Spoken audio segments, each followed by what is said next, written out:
अभी तक यो ज्ञान का टोटा रहा और हम धोखा यूं खाते रहे कि ये संत जो हैं ये पहुंचे हुए हैं। बताइए, इन सतपाल जी महाराज और ये बाल योगेश्वर जैसे, इन्हें कक्का नहीं पता भक्ति मार्ग का, ये सासाराम जैसे और करोड़ों को डुबो के और ये अपना जीवन नाश करके चले जाएंगे। अब ये अब परमात्मा कहते हैं गुरुआ गाम बिगाड़े संतो गुरुआ गाम बिगाड़े, ऐसे कर्म जीव कला दिए ईव जड़े ना जाड़े, ऐसे उलझा दिया न समझाओ तो उल्टे पड़े नो कहो वाह भाई वाह निंदा करता रामपाल तो। अरे भले आदमियों, इसे बड़े बड़े माइक लाकर टेलीविजन पर मैंने निंदा करने टाइम पाया, ऐसा मूर्ख हूं मैं कि मैं निंदा करूं अपने कर्म बिगाड़ूं। परमात्मा कहते हैं तिनका कबू ना नींद दिए जो पाया तले हो और कभी उड़ आखन पड़े पीर घड़ेरी हो। हम तो तिनके की निंदा नहीं कर सकते, इतना पाप लगे हमारे को, लेकिन जो परमात्मा ने डंडोरा पीटा था, सच्चाई कहा था ढोल के डंके पे, आज सेवा दास को मिली है और आखिरी सांस तक निभाऊंगा, चाहे सांस तड़क के निकल जाओ।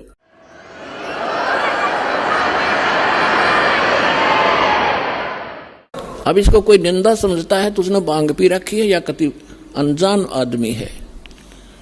अब जैसे किसी ने नकली नोट बना लिए थे पीछे, और बहुत भी बनाते रहते हैं समय समय पर, और सरकार क्या करती है डुप्लीकेट और ओरिजिनल को दोनों को साथ साथ दिखाती है। टीवी के माध्यम से, समाचार पत्रों के माध्यम से दोनों के फोटो दिखाए जाते हैं और बताया जाता है कि नकली ये है, ओरिजिनल में ये गुण है, इनमें ये भिन्नता है। तो क्या सरकार आलोचना करती है, महापरोपकार करती है, ना ठग लूट ले जाते हैं संसार को। तो ये दास कर रहा है।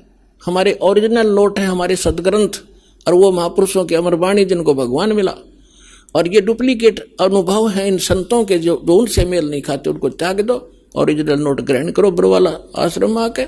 इतनी सी बात है। अब इसको कोई निंदा कहता है तो कुछ दिनों में फिर वो इस ज्ञान को समझकर गुणगान किया करेगा, रोया करेगा एकांत में बैठ के, कैसे महापुरुष के बारे में मैंने क्या शब्द बोल दिए। कबीर साहब कहते हैं सतगुरु के सिजदा करूं कर्म छुटाए कोट, और जो ऐसे सतगुरु की निंदा करे फिर जम तोड़ेंगे होठ, उसके बुरा हाल होगा उन लोगों का आगे चल के समय पर ना संभले तो अब जैसे कई भक्त जो अपना जीवन नाश कर गए, यहां से एक दो परिवार चले गए, सारे सुख हो क्यों, यहाँ के भाई तो सुख सागर है। जब एसी रूम में बैठोगे तो ठंडक रहेगी, फिर वो भूल जाते हैं एसी रूम से बाहर गर्मी भी है। जहाँ एसी नहीं है तो वो कुछ दिनों में निकल जाते हैं एडमिट करके, और बाहर जाके फिर उनको पता चलता है कि क्योंकि जो उन्होंने 2-4 वर्ष पुण्य इकट्ठे कर लिए यहाँ रेगुलर शास्त्र अनुकूल साधना करके भक्ति करके, और 2-4 वर्ष वो यहाँ रहे हैं, तो उनको पुण्य संग्रह हो गए उनके। अब वो पुण्य काल देगा ही देगा उनको।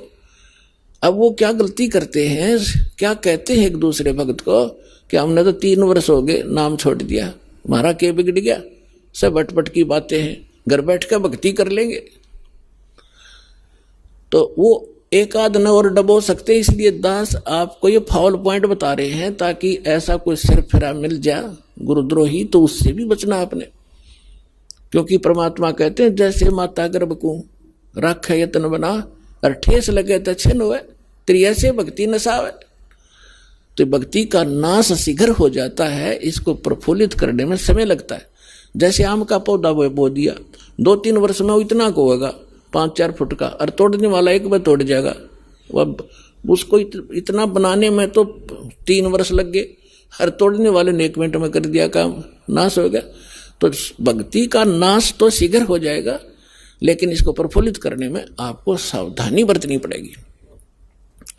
तो उनके साथ क्या होगा, अब दास देख रहा है कि आज से 10 वर्ष पहले एक परिवार छोड़ गया था, उनको पहले इतना कष्ट था गिनती नहीं हुए, 3 वर्ष 4 वर्ष वो भक्ति में रहे, तो सारे सुख हो गए, फिर अटपट भागी छोड़ गया। अब 10 वर्ष के बाद फिर नाक रगड़ा, नाक है कि हम पे तो वही दुख फेर हो गए। और मैं रोज यही आपको रोज सतर्क कर रहा हूं कि ये गलती मत करो, मत करो, आप मार खा जाओगे। या फिर पहले धक्के खा लो, पहले इन संतों ने खूब टटोला हो जा करके, वहां करके देख लो भक्ति कुछ दिन, फिर आ जाइयो। कर बने बनाए काम ने बिगाड़ा नहीं करते।